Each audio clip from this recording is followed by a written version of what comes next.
শ্যামনগর উপজেলার নীলডুমুর থেকে আমাদের গন্তব্য ছিল দুবলাচর। দুবলাচরে যাওয়ার যাতায়াত ব্যবস্থা হলো ট্রলার বা লঞ্চ।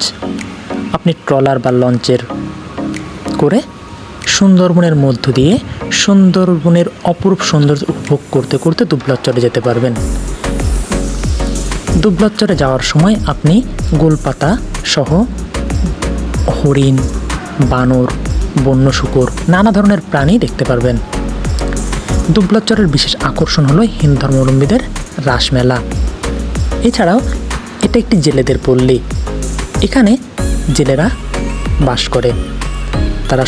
তারা সমুদ্র থেকে মাছ আহরণ করে এবং এই দুবলাচরে তারা মাছ শুকিয়ে সেটি বাজারজাত করে। এখানে গেলে আপনি নানা ধরনের মাছের শুটকি দেখতে পাবেন।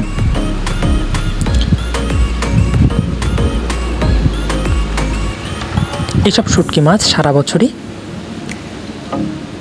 পাওয়া যায়।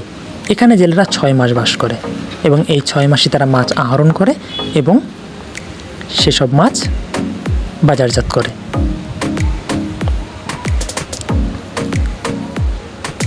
এছাড়াও দুবলাচরে জেলেদের একটি বাজার রয়েছে যেখানে নানা ধরনের সুযোগ সুবিধা পাওয়া যায়। দুবলাচরে ভ্রমণের জন্য শীতকাল সবচেয়ে ভালো সময়। দুবলাচরে ভ্রমণের সময় পর্যাপ্ত পরিমাণে শুকনো খাবার ও পানীয় জল সঙ্গে নিতে হবে। তাছাড়া এখানে গেলে আপনি কুয়াকাটার মতো একটা অনুভূতি পাবেন, যেটি দর্শনার্থীদের কাছে আরও আকর্ষণীয় করে তুলেছে।